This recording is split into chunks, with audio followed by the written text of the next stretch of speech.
Hello, Trinity family. This is Pastor Dewar, and this is your Theology in 3. Today, I would like to talk to you about David and Goliath and one of the famous weapons of the Bible. That would be the sling. This is a sling here. This is a cheap $10 sling that I bought on Amazon. It is not period accurate. It's made out of paracord, which they did not have in David's day. However, this weapon is what he would have used. It's not a slingshot. Let's be clear. Slingshots are made of rubber. They pull them back and you fire them. This is a sling, which is distinct. This weapon is a weapon for people who have no money. If you're a shepherd boy living in the middle of the wilderness, you would probably just sit here and make this. And then you're bored because you're a teenager. And so you take it and you just throw rocks all day long with it and you become quite good with it.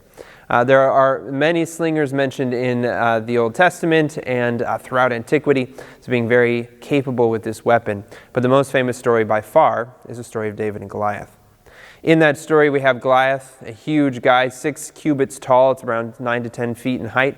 And he's armed with bronze and iron armor, which means he's got the best stuff of the day.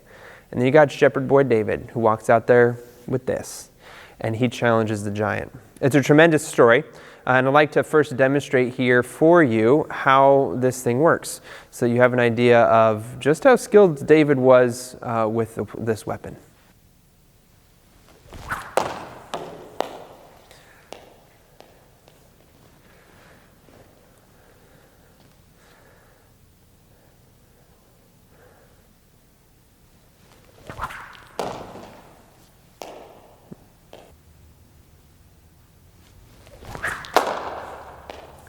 That was the best one I've done all day.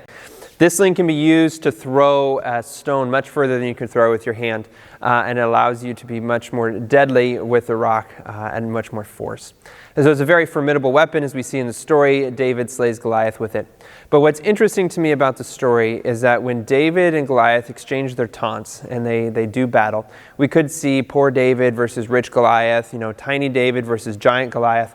But really what we're looking at here is a battle of theology. And this is what David says to Goliath.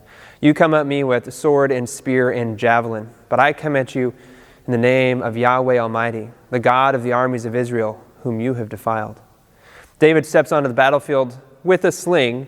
That's what's in his hand. But his true weapon is the name of Yahweh God. He knows that Yahweh will protect him.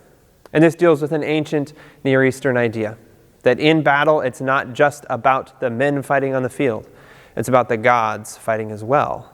And so to an ancient Near Eastern audience, they would see the story and understand that David slew Goliath with a sling, not because David was necessarily better, but because Yahweh, the God of the armies of Israel, was better than all the gods of the Philistines.